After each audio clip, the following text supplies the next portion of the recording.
President Green, if you can call us to order, we'll do a call to order. We'll do a pledge of allegiance. We'll do oral communication. Special meeting to order on Monday, April the 13th, 2020 at 6:04 p.m.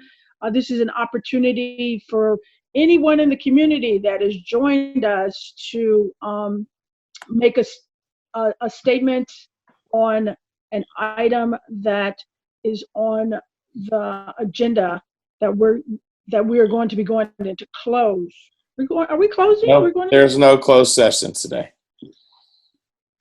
Okay, scratch that. We're going to go right into the Pledge of Allegiance. Join me, please.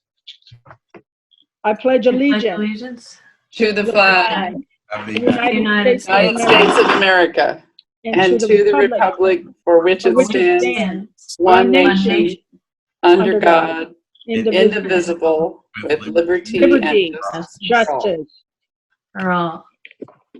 Hoorah!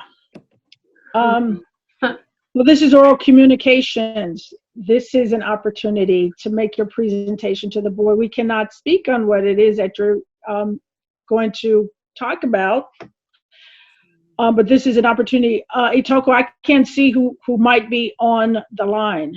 We have one community member here. Steve, is that right? There's nobody else in the waiting room or anything like that? Nope, the waiting room is empty. All right. Mr. Edney, we would like to invite you as our one community member. If you would like to make a comment, speak now, forever hold your peace. Well, I think the MOU says it all in itself. It was a laborious, nail-biting process that I've never really had to do. It was a wonderful learning experience. I'm certainly glad it was with Itoko and not some of our other superintendents we've had. No offense to our former superintendent, she would have been pleasant. But I'm looking forward to moving forward and doing the work that we're all here to do. So thank you for this lengthy process, and I'm glad it's over and I can focus on what needs to be focused on, and that's our students. Amen. Thank you.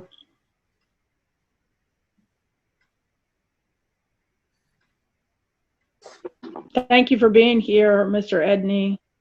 Yeah. All right, well, it brings us to our one item that is on the agenda. It's an action item. It's item 4.01, consider ratification of the Sausalito District Teachers Association Memorandum of Understanding. And Dr. Itoko, can you cue us up on all the great details? Yes, I do recommend approval. I echo, although I couldn't respond in oral communications, I echo Mr. Edney's sentiments. I'm glad that we can really focus on, and again, I said this the last board meeting we had, but our even without this MOU, our SDTA staff has been doing really an amazing job.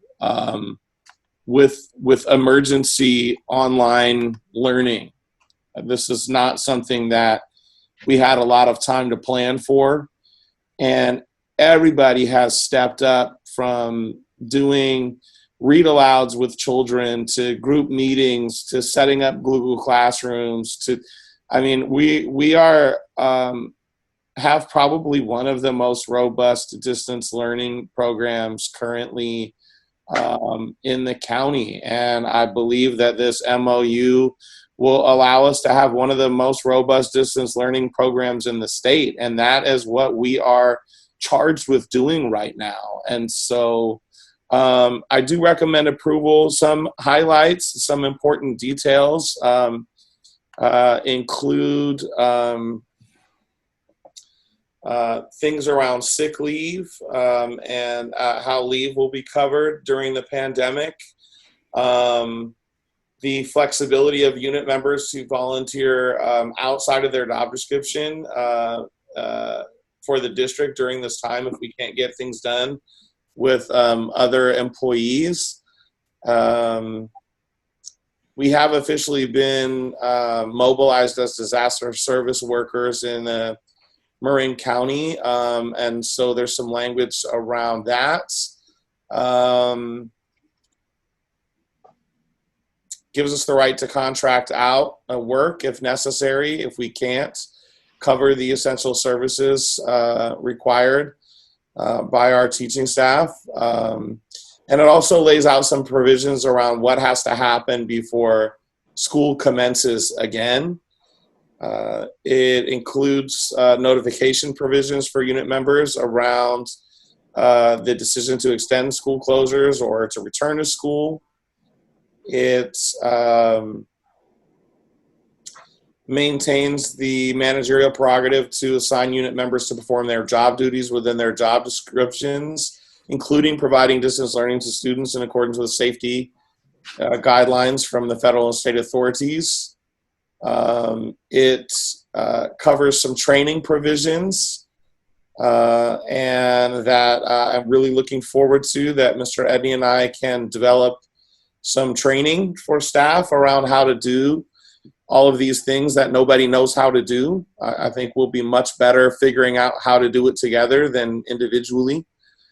It also covers a provision around unit members that are high risk for serious illness because of age or long-term health problems, and kind of commemorates the fact that under no circumstances they will be required to report to work during school closure, or where such presence is allowed for essential services, and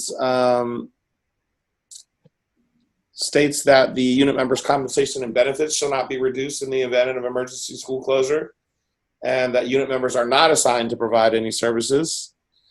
It also outlines some provisions around distance learning and providing distance learning, the ability for unit members to work from home unless a unit member is providing essential on-site services, and has a provision around providing appropriate software and training for distance learning, and ensures that unit members should not be required to purchase any materials to provide distance learning instruction, and contains a joint acknowledgement that the circumstances and impact of COVID-19 are rapidly changing, and that we both reserve the right to negotiate an additional impact of school closure this year, and that we both have the interest of keeping communication open and working collaboratively for the benefit of students, staff, and district as events continue to unfold. We both signed this last week, and so I do think it's a very strong MOU and honors the process that Mr. Edney laid out.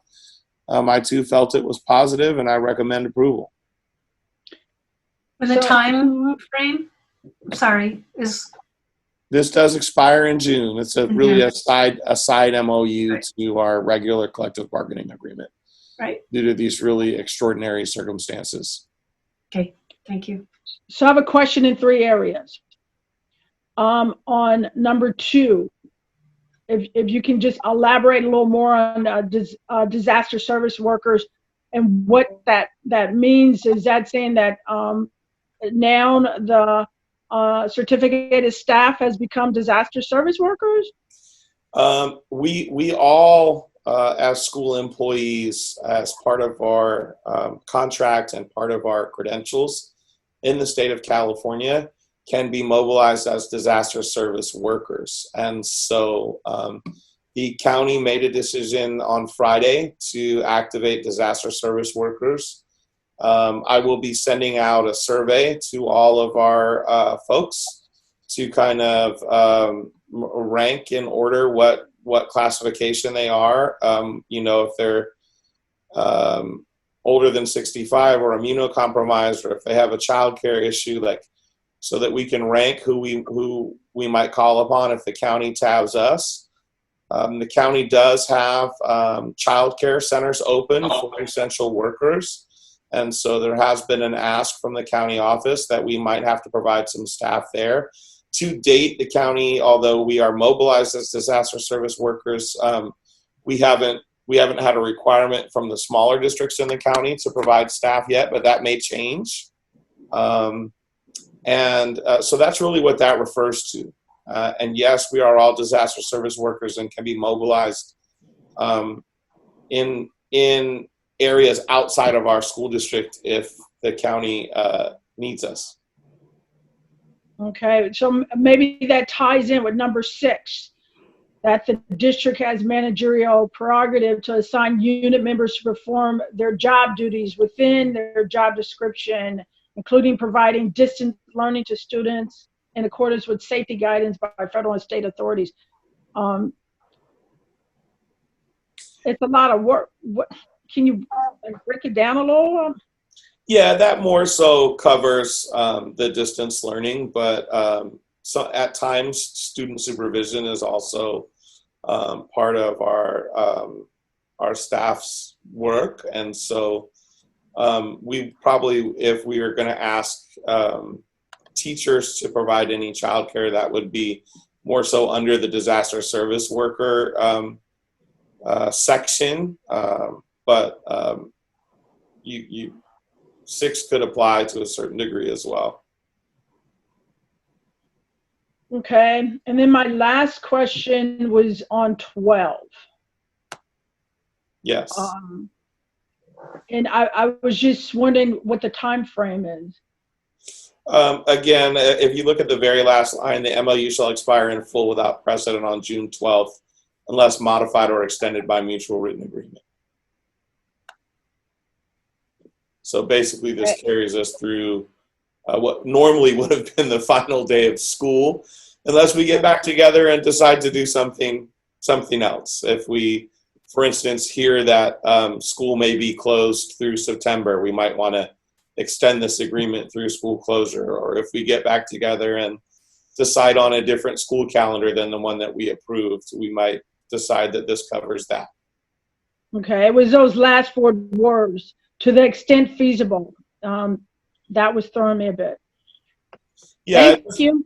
You're welcome. That, to the extent feasible, just really means that you know, there's so many unforeseen things happening that there may be another wrinkle that happens that we don't know of yet, and so that we both SDTA and the district reserve the right to negotiate any additional impacts of school closure, right?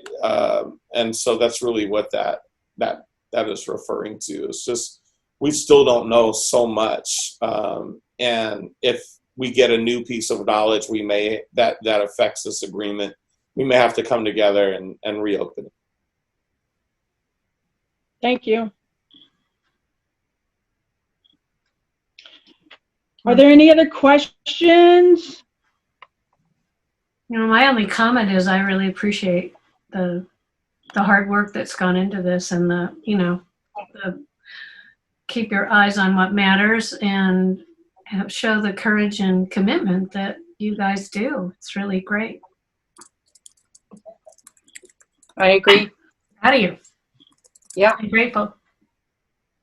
Yeah. And Itoko, I don't want to be presumptuous, but just hypothetically, for some reason, if some of the staff decides to come onto the actual physical site, is the district prepared with all protective measurements to alleviate any anxiety that staff might have, or any concerns that they may have?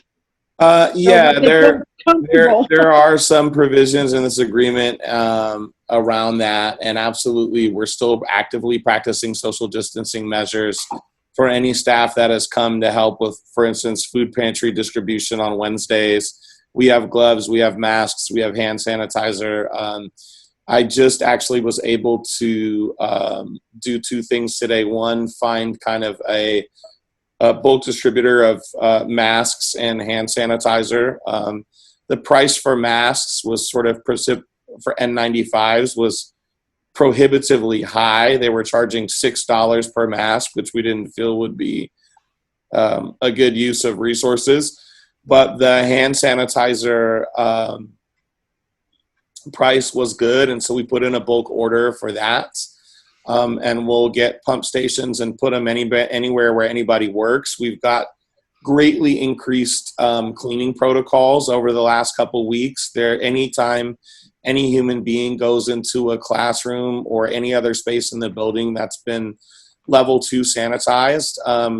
We let our custodial staff know, and they go in and do it. There's a date and a time and a person and a sanitization log on each classroom space and each other space in the building that custodial staff is cleaning out. And in communal spaces, when we know people are there, they're coming through and wiping down surfaces every 15 minutes.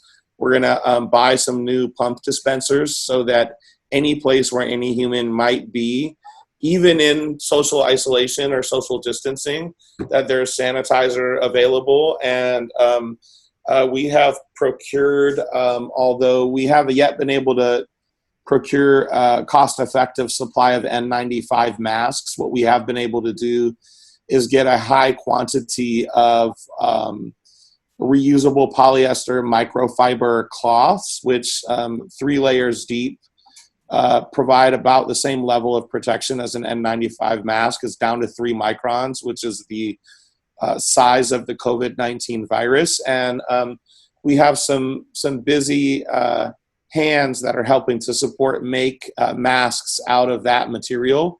And so that is what we'll have for frontline staff immediately until we can procure more N95 masks. Wonderful. May I ask just a quick question, because I'm communicating with a mask maker as we are meeting. Are those, is the depth or the thickness of those mechanic rags, when they're folded over 3 times, can a regular sewing machine get through that? I believe They're so. pretty thin, aren't they? They're relatively thin, yeah. Okay, all right. Okay. Any Toko, I didn't see any financial implications on this agreement. So am I to assume that there is none? There isn't really any financial impact. We're continuing to pay people their regular salaries to do the work that they do. So yeah, that's a correct assumption and presumption. Thank you.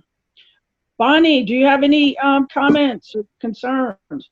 No, I just want to echo Deborah's thanks for all the great work that's going on. And thank you, Ida, for asking questions. But it seems pretty straightforward to me, and a challenge that we're all, I'm very impressed at all the work that people are doing in this really challenging time. And I'm really proud, I am so proud of this district for all the great work. So thank you very much. I'm bragging on you guys all the time. Thank you. So Ida, would it be all right if I made a comment on this? Please.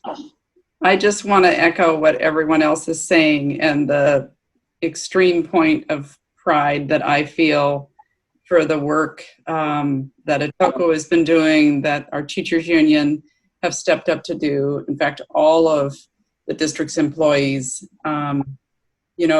this, as we know, our district has not always had the stellar reputation in and out around the county. And I think I shared with you last week that has changed, is changed, that people are taking note of the leadership of this district in these very challenging times, and in ensuring that there is a very clear commitment to doing what's necessary to meet the needs of our kids.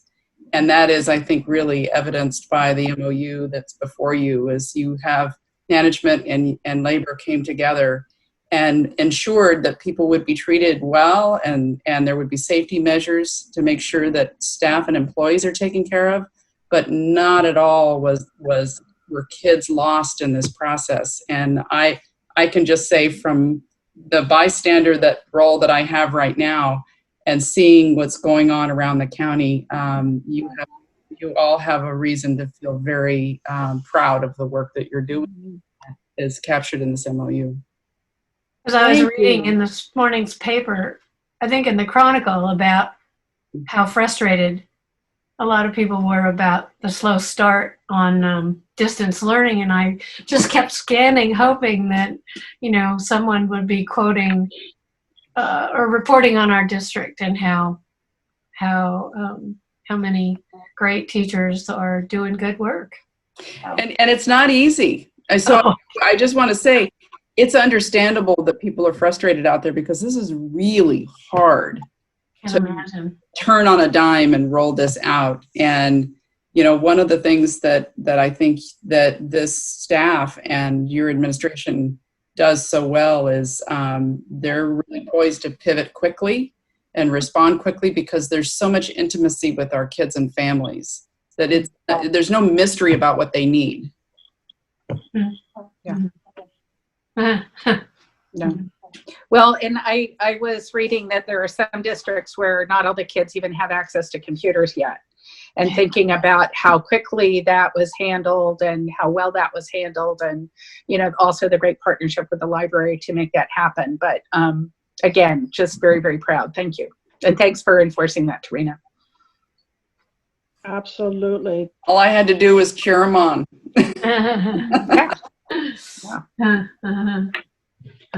A lot of good stuff. We are very fortunate and happy that we have an intimate school community. So I think it affords itself to having, you know, 14 kids in one class, or, you know, 8 kids to a class, because you can cover them all on a daily basis. So Right.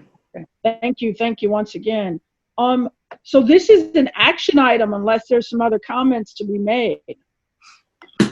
I will move approval. Second.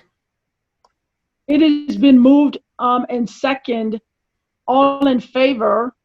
Aye. Aye. No opposed, no abstain, and so we ratify and move forward. Thank you. Thank you. Thank you for all your work. All right. And so that brings us to an adjournment. Wow, that was fast.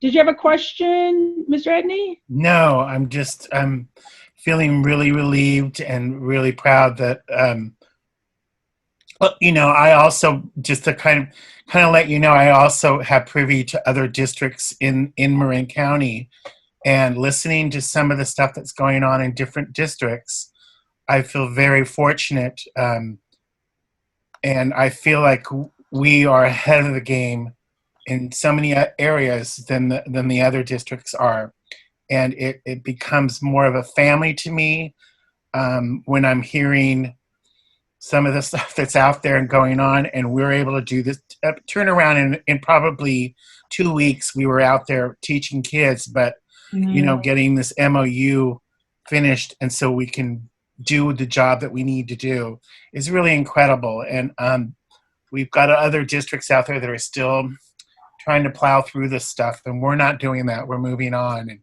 looking forward to working closely with our superintendent. So it really wells up in my eyes that we can do this so quickly. And like Trina said, we are more together than far apart. That's for sure.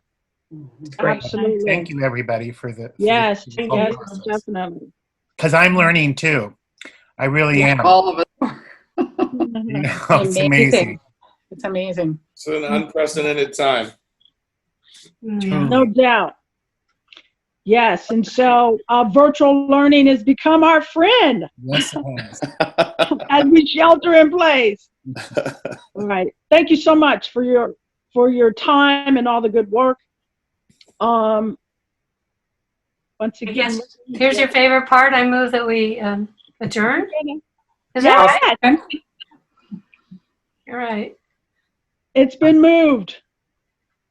Woohoo. And seconded. And second. All right. And so we are adjourning this meeting at 6:28 p.m. Whoa. Thank you so much. We'll see you soon. Bye. Good night. Thank you, everybody. Bye. Hey, Token.